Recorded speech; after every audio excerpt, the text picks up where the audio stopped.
स्वागत करते हैं आपका हमारे चैनल के अंदर। जैसे कि दोस्तों आप जानते हैं कि धुरंधर तरीके से तीसरे चरण का प्रचार प्रसार चल रहा है। दूसरे चरण के बाद से ये बात साफ जाहिर हो चुकी थी कि पूरे हिंदुस्तान के अंदर अब हिंदू मुस्लिम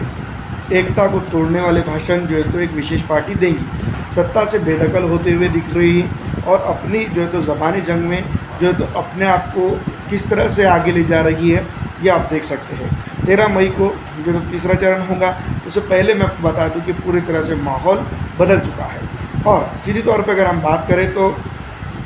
भारत के अंदर दो प्रमुख पार्टियां जो तो लोकसभा चुनाव हकीकी मायनों में लड़ रही है। एक तरफ है भारतीय जनता पार्टी, दूसरी तरफ है कांग्रेस पार्टी। कांग्रेस पार्टी के वरिष्ठ नेता कई एक है, लेकिन सबसे इम्पोर्टेंट बात मैं आपको बता दूं कि जिसके सवालों का जवाब अभी ऐसा लगता है कि भारतीय जनता पार्टी के प्रमुख नेता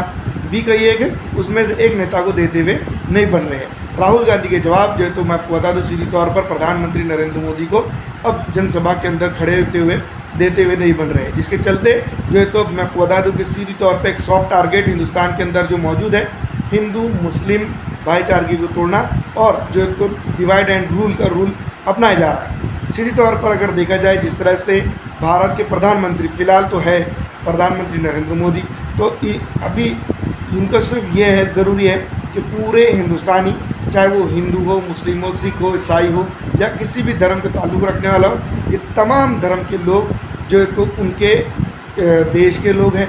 अब यहाँ पर जो पद पर, जो गरिमा पर वो बैठे हुए हैं, वो पद है सिर्फ भारत के प्रधानमंत्री नरेंद्र मोदी का, मतलब कि प्रधानमंत्री का पद है। वहाँ पर भारतीय जनता पार्टी के प्रधानमंत्री नहीं होंगे वो, ना ही कांग्रेस पार्टी के प्रधानमंत्री होंगे, ना ही एनडीए के प्रधानमंत्री होंगे, ना ही वो हिंदुओं के प्रधानमंत्री होंगे, ना ही वो मुस्लिमों के प्रधानमंत्री होंगे, ना ही वो क्रिश्चियनों के होंगे, या ना ही वो किसी भी धर्म जाति प्रांत के रहने वालों के प्रधानमंत्री नहीं होंगे। वो भारत देश के प्रधानमंत्री हैं और इस बात को ख्याल रखते हुए जो तो प्रचार प्रसार करना चाहिए। ये बात क्या हुई, हैदराबाद के अंदर जाते हैं और कहते हैं कि मैं जब तक कि जीवित हूँ, मैं जब तक कि ज़िंदा हूँ, तो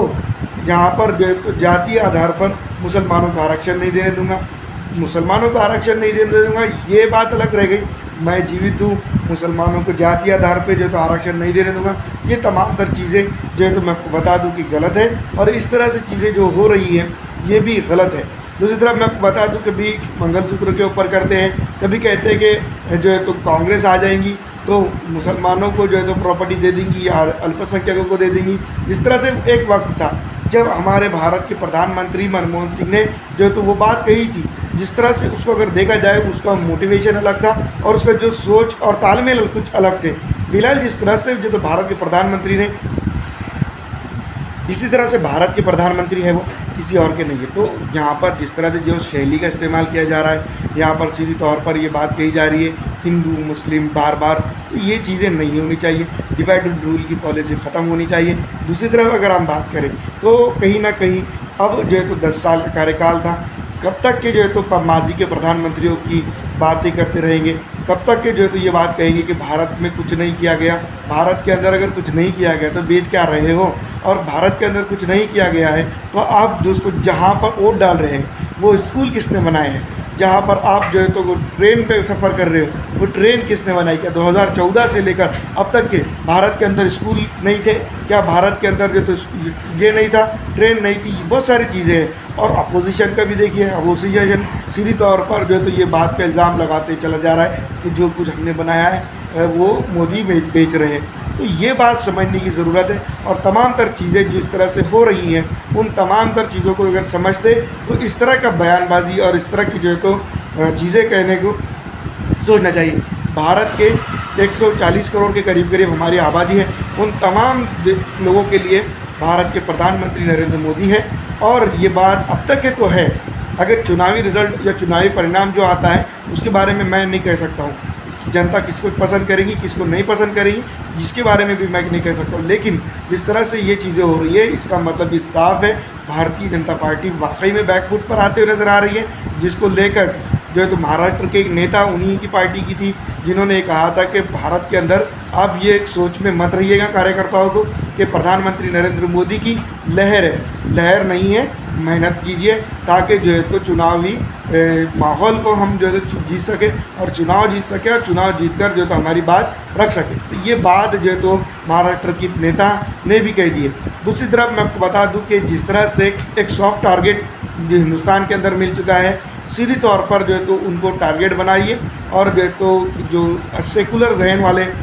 हिंदू भाई हमारे, उनको जो है तो ये कीजिए और आसानी से वोट की राजनीति करके जो है तो वोट हासिल करके आप जो है तो सत्ता बना लीजिए। ये चीज़ आप कर सकते हैं, लेकिन जिस तरह से हमारा देश इसके बाद जिस भूमिका में जा रहा है, जिस दिशा में जा रहा है, उसके ऊपर भी तो सोचने की सख्त ज़रूरत है। दूसरी तरफ मैं आपको बता दूं कि जिस तरह से पहले चरण के भाषणों की, पहले चरण से पहले की जो भाषण शैली थी, दूसरे चरणों के अंदर वो बदल गई, तीसरे चरण के अंदर वो बदली गई। इस तरह से हो गई कि जो तो मैं आपको बता दूं, हैदराबाद के अंदर तो एक ऐसी भाषण की जो है तो भाषणबाजी शुरू हो गई जिसके ऊपर जो है तो कोई भी किसी भी तरह से जो है तो इस तरह की बातें नहीं कर सकता। एक नेता को टीवी पे दिखाया जाता है, एक नेता को महिलाएं सुनती है, एक नेता को बच्चे सुनते हैं, एक नेता को जो है तो बूढ़े बुजुर्ग सब तमाम तरह के लोग सुनते हैं। बातें चलती है कॉन्डोम की, बातें चल रही है आबादी कंट्रोल की और बहुत सारी ऐसी चीज़ें जो चीज़ें सार्वजनिक तौर पर बड़े भी नहीं करते, इस तरह की बातें। तो ये तमाम तर चीज़ें और ये जो चीज़ें हो रही है, ये बौखलाहट दिखाई दे रही है। तीसरे चरण के अंदर दोस्तों मैं आपको बता दूं कि कहीं ना कोई कुछ बड़ी चीज़ होने वाली है जिसके चलते ये तमाम तर चीज़ें हो रही हैं। सीधी तौर पर अगर हम बात करेंगे तो मैं आपको बता दूं कि भारत के अंदर जिस तरह से अभी माहौल बन रहा है, कांग्रेस की तरफ माहौल बन रहा है या बीजेपी की तरफ माहौल बन रहा है, ये चीज़ें अलग है। लेकिन सीधी तौर पर जिस तरह से राहुल गांधी सवाल दाग रहे हैं, प्रियंका गांधी सवाल दाग रहे हैं या कांग्रेस की तमाम तरह के लोग नेतागण जो है तो जो सवाल पूछ रहे हैं या दाग दे रहे हैं, उसका जवाब भारतीय जनता पार्टी के पास फ़िलहाल बिल्कुल भी नहीं रहा है। ये बात समझ में आ चुकी है और सीधी तौर पे इसी को काउंटर करते हुए हर चीज़ में जो है तो हिंदू मुस्लिम, मुस्लिम हिंदू और जो है तो जात पात ये सब चीज़ें करते हुए नज़र आ रहे हैं। अभी जो है तो सोशल मीडिया पर हर प्लेटफॉर्म पर ये चीज़ें देखने को मिलेंगी, जब तक के जो है तो अपने जो दोस्त है आजू पड़ोस में, अगर आप मुस्लिम हैं तो पड़ोस में हिंदू भाई है तो उनके साथ भाईचारा बना के रखें, क्योंकि हमें यही काम में आने वाले हैं, कोई नेतागढ़ काम में नहीं आने वाला है। सीधी तौर पे ये बात कही जा सकती है कि आपका मुकाबला कांग्रेस से चल रहा है। जनता को जिसको पसंद आएगा आप उसको वोट देंगी, अगर जो नहीं पसंद आएगा उसको लिक्विडेट कर देंगी। ये बात सही है। अगर बीजेपी पसंद आती तो बीजेपी को, लेकिन जिस तरह के सवाल को एक जवाब चाहिए, वो सवाल के जवाब ना ही गोदी मीडिया पूछता हुआ दिखाई दे रहा है और ना ही ये लोग जो है तो जवाब देते नज़र आ रहे हैं। कुछ पत्रकार तो इस तरह के सवाल पूछ रहे हैं जिस तरह से जिसका कोई जवाब नहीं है। प्रियंका गांधी ने भी एक इंटरव्यू के अंदर कहा कि मुझे आप सवाल ये पूछिए कि मैं किस तरह से कांग्रेस आने के बाद किस तरह से रोज़गार जनरेट होंगे, किस तरह से बेरोज़गारी दूर होगी, किस तरह से डेवलपमेंट होगा, किस तरह से जो है तो ये होगा। आप उसमें जो सवाल कर रही थी वो पूरा बीजेपी पॉइंट ऑफ व्यू से, तो इस तरह से गोदी मीडिया को भी लताड़ लगाई जा रही है और तमाम तरह के जो है तो नेताओं को लताड़ लगाई जा रही है। इसके बावजूद भी ये जो है तो मैं आपको बता दूं कि जो शैली है, जो भाषा है, वो गिरते चले जा रही है। फिलहाल इस वीडियो में इतना ही। दोस्तों आसपास के दोस्तों लोगों का ख्याल रखें, धूप ज़्यादा है उससे बचें और तमाम तर चीज़ों को छोड़ के अपने मन पसंदीदा उम्मीदवार को ही वोट कीजिए। फिलहाल इस वीडियो में इतना ही।